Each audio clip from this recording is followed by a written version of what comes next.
നിലാപക്ഷി ഭാഗം 11. മിഥുൻ പാലക്കാട്ടേക്കുള്ള യാത്രയിലാണ്. കൂട്ടിന് അനിലുമുണ്ട്. മിഥുന് ഓരോ സ്റ്റേഷൻ കഴിയുമ്പോഴും ആകാംക്ഷ ഏറി വന്നു. ചായ കാപ്പി എന്ന് വിളിച്ചു പറയുന്നത് കേട്ടപ്പോൾ ഒരു കപ്പ് കാപ്പി കുടിച്ചേക്കാം എന്ന് അവന് തോന്നി. മിഥുനും അനിലും കൂടി കാപ്പി ഊതി കുടിച്ചു കൊണ്ടിരുന്നു. ട്രെയിൻ വലിയ ശബ്ദത്തിൽ പാളത്തിലൂടെ ലക്ഷ്യസ്ഥാനത്തേക്ക് പാഞ്ഞുകൊണ്ടിരിക്കുന്നു. കാപ്പിയെല്ലാം കുടിച്ച് അവൻ ഫോണെടുത്ത് ഒന്നുകൂടി അനാമികയെ വിളിച്ചാലോ എന്ന് കരുതി അവൻ അനുവിൻ്റെ നമ്പറിലേക്ക് വിളിച്ചു. ഇല്ല, പതിവ് പോലെ തന്നെ. അവൻ ഫോൺ ഓഫാക്കി പുറത്തേക്ക് നോക്കിയിരുന്നു. അത്യാവശ്യം വലിപ്പമുള്ള ഒരു ടെറസിൻ്റെ വീടിൻ്റെ മുമ്പിൽ കാർ വന്ന് നിന്നു. മിഥുനും അനിലും പുറത്തിറങ്ങി. പുറത്ത് ആരെയും കാണുന്നില്ല. അവർ പതിയെ മുറ്റത്തേക്ക് കയറി ചെന്നു. സിറ്റൗട്ടിലേക്ക് കയറി കോളിംഗ് ബെൽ അടിച്ചു. വാതിൽ തുറക്കാനായി ആകാംക്ഷയുടെ മുൾമുനയിൽ നിൽക്കുകയാണ് മിഥുൻ. ഒരു നിമിഷത്തെ കാത്തിരിപ്പ്. മിഥുൻ്റെ മുന്നിൽ വാതിൽ തുറന്നു. മിഥുൻ ഉറക്കെ വിളിച്ചുകൊണ്ട് അനു അവനെ വന്ന് കെട്ടിപ്പിടിച്ചു. അവൾ അവൻ്റെ കവിളിൽ ചുംബിച്ചു. വലിയ ഒരു സൈറൻ കാതു തുളച്ചു വന്നപ്പോൾ മിഥുൻ ഞെട്ടി ഉണർന്നു. അനു, അവൻ ഉറക്കെ വിളിച്ചു. എന്താടാ, എന്തു പറ്റി? അനിൽ ചോദിച്ചപ്പോൾ അവൻ ഒരു ഭ്രാന്തനെപ്പോലെ അനിലിനെ നോക്കി. ഡാ മിഥുൻ, നിനക്കെന്ത് പറ്റി? നീ വല്ല സ്വപ്നവും കണ്ടോ? അനിൽ അവൻ്റെ കവിളിൽ തട്ടിക്കൊണ്ട് ചോദിച്ചു. അപ്പോഴാണ് അനുവിനെ കണ്ടത് വെറുമൊരു സ്വപ്നമായിരുന്നു എന്ന് അവന് മനസ്സിലായത്. അവൻ അനിലിൻ്റെ കയ്യിൽ നിന്നും പിടിവിട്ടു. പിന്നെ നേരെ ഇരുന്നു. താൻ സ്വപ്നത്തിൽ കണ്ട പോലെ അനുവിനെ കാണണേ എന്നവൻ പ്രാർത്ഥിച്ചു. ട്രെയിൻ വേഗത കുറച്ചു. മഞ്ഞയിൽ കറുപ്പ് ലിപിയിൽ എഴുതിയിരിക്കുന്നത് കണ്ടപ്പോൾ പാലക്കാട് എത്തി എന്ന് അവന് മനസ്സിലായി. ബാഗുമെടുത്ത് അവർ പുറത്തിറങ്ങി. തൻ്റെ മുടിയിഴകളെ തഴുകി വരുന്ന കാറ്റ് അവൻ തൊട്ടറിഞ്ഞു. ട്രെയിൻ നീങ്ങിയപ്പോൾ അവൻ അത് നോക്കി നിന്നു. അവർ റോഡിലേക്കിറങ്ങി. ഒരു ടാക്സി വിളിച്ചു. പിന്നെ അടുത്തുള്ള നല്ല ഒരു ഹോട്ടലിൽ റൂമെടുത്തു. മുറിയിലെത്തിയ പാടെ കുളിച്ച് ഫ്രഷായി മിഥുൻ ഒന്ന് കിടന്നു. യാത്രാക്ഷീണം കാരണം ഉറക്കം അവൻ്റെ കണ്ണുകളെ വന്ന് തലോടി. അവൻ മയക്കത്തിലേക്ക് വഴുതി വീണു. വൃശ്ചിക മാസത്തിലെ ഒരു വൈകുന്നേരം. കാറ്റ് വന്ന് മരങ്ങളെയും ചെടികളെയും തഴുകുകയും താലോലിക്കുകയും ചെയ്യുന്നു. ചിലപ്പോൾ കാറ്റിന് കൂടുതൽ ശക്തിയുണ്ടെന്ന് തോന്നും. മുറ്റത്തെല്ലാം നാണയത്തുട്ടുകൾ ചിതറിയതുപോലെ ചെറിയ ചെറിയ ഇലകൾ വീണുകിടപ്പുണ്ട്. വാസുദേവൻ്റെ വീട് ആരെയോ കാത്തിരിക്കുകയാണ്. ബന്ധുക്കളിൽ ചിലർ എത്തിയിട്ടുണ്ട്. ഒരു പെണ്ണു കാണലിന് സജ്ജമായിരിക്കുകയാണ് അവിടം. വനജയും വാസുദേവനും വീട്ടിൽ വന്നവരോട് ചിരിയും സംസാരവും തുടർന്നു. ഒരാൾ മാത്രം ഒരുപാട് സങ്കടങ്ങൾ മനസ്സിൽ ഒളിപ്പിച്ചുകൊണ്ട് ആരെയും ശ്രദ്ധിക്കാതെ ആർക്കോ വേണ്ടി എന്തൊക്കെയോ ചെയ്തുകൊണ്ടിരിക്കുന്നു. അനു, നീ റെഡിയായില്ലേ? ഇനിയിപ്പോൾ അവരിങ്ങെത്തും. അവൾ തലതിരിച്ചു നോക്കി. വനജയാണ്. അവളുടെ മുഖം കണ്ടപ്പോൾ അനു ആകെ മാറിപ്പോയെന്ന് അവർക്ക് തോന്നി. എല്ലാവരുടെയും നിർബന്ധത്തിന് വഴങ്ങിക്കൊടുക്കുകയായിരുന്നു അനു. സാരിയാണ് അവൾ എടുത്തിരുന്നത്. അവളെ ഒരുക്കാൻ വേണ്ടി അവരെല്ലാം സഹായിച്ചു. കുറച്ചു കഴിഞ്ഞപ്പോൾ വീടിന് മുന്നിൽ കാറുകൾ വന്ന് നിന്നു. അനു, ദേ ചെക്കനും കൂട്ടരും എത്തിയിട്ടുണ്ട് ട്ടോ, മേമ വന്ന് അവളുടെ കാതിൽ പറഞ്ഞു. എന്നാൽ അനുവിൻ്റെ മനസ്സിൽ ഒരു മുഖം മാത്രമേയുള്ളൂ, മിഥുൻ. എങ്ങനെയെങ്കിലും മിഥുനെ വിളിച്ച് കാര്യങ്ങൾ അറിയിക്കണം എന്ന് മാത്രമാണ് അവളുടെ ചിന്ത. വാസുദേവൻ എല്ലാവരെയും അകത്തേക്ക് ക്ഷണിച്ചു. ഗൗതം, അതാണ് വരൻ്റെ പേര്.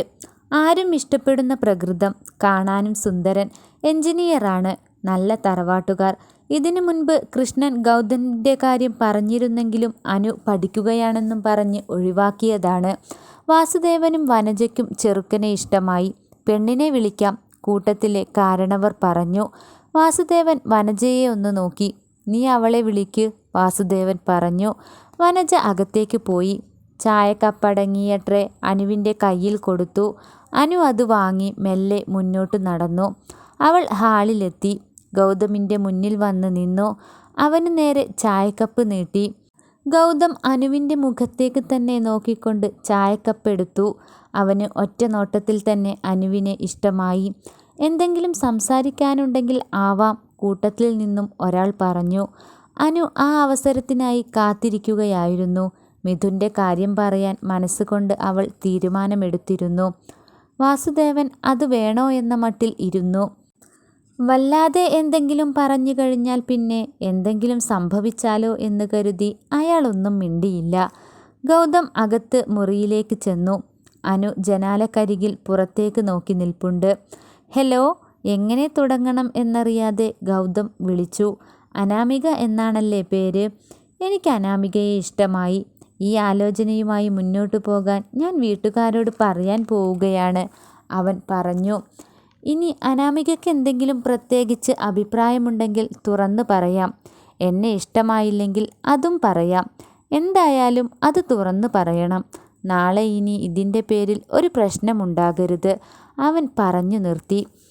ഇതുതന്നെ അവസരം എന്ന മട്ടിൽ അനു തിരിഞ്ഞ് അവന് അഭിമുഖമായി നിന്നു. എനിക്കൊരു കാര്യം പറയാനുണ്ട്.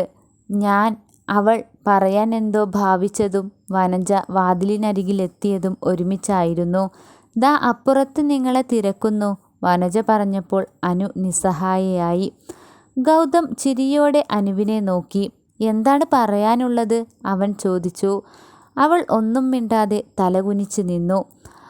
എന്നാൽ ഞാൻ പോട്ടെ, ഒന്നും പ്രത്യേകിച്ച് പറയാനില്ലല്ലോ, അവൻ ചോദിച്ചുകൊണ്ട് പുറത്തിറങ്ങി.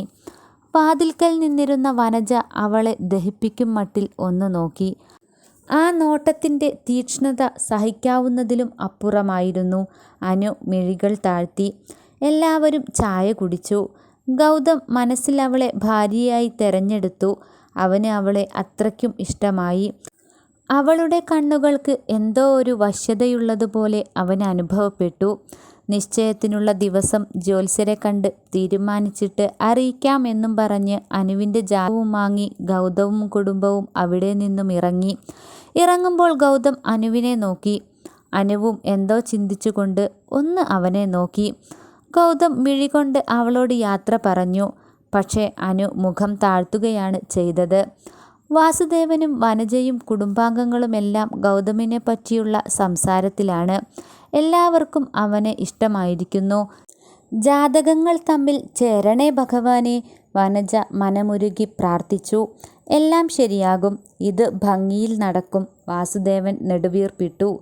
എന്നാൽ എല്ലാതിൽ നിന്നും മാറി നിന്നുകൊണ്ട് തൻ്റെ മുറിയിൽ എന്തൊക്കെയോ ചിന്തിച്ചുകൊണ്ട് കിടക്കുകയാണ് അനാമിക. ആരും അവളോട് ഒന്നും ചോദിച്ചില്ല. വന്ന ചെക്കനെ ഇഷ്ടമായോ എന്നോ ഒന്നും ചോദിച്ചില്ല. ആരുടെയെങ്കിലും ഫോണൊന്ന് കയ്യിൽ കിട്ടിയാൽ മിഥുനെ ഒന്ന് വിളിക്കാമായിരുന്നു. അതുമാത്രമാണ് അനുവിൻ്റെ മനസ്സിൽ. പിറ്റേ ദിവസം തന്നെ ജാതകങ്ങൾ തമ്മിൽ നല്ല ചേർച്ചയാണെന്നും പറഞ്ഞ് ഗൗതമിൻ്റെ വീട്ടിൽ നിന്നും ഫോൺ വിളിച്ചു. അതുകൂടി കേട്ടപ്പോൾ അനാമിക കൂടുതൽ തകർന്നു പോയി. അടുത്ത ദിവസം തന്നെ വിവാഹ നിശ്ചയം നടത്താൻ അവർ തീരുമാനിച്ചു. ജാതകങ്ങൾ തമ്മിൽ ചേരരുതേയെന്ന് പ്രാർത്ഥിച്ചത് അനു മാത്രമാണ്. എന്നാൽ അനുവിൻ്റെ പ്രാർത്ഥന പോലെ ഒന്നും നടന്നില്ല. വിവാഹ നിശ്ചയത്തിനുള്ള തീയതി കണ്ടെത്തി. നല്ല രീതിയിൽ തന്നെ നടത്തണമെന്നാണ് വാസുദേവന്. നിശ്ചയം കഴിഞ്ഞാൽ തൊട്ടടുത്ത മുഹൂർത്തത്തിൽ വിവാഹവും നടത്തണം. അതാണ് വാസുദേവൻ്റെ ഉദ്ദേശം.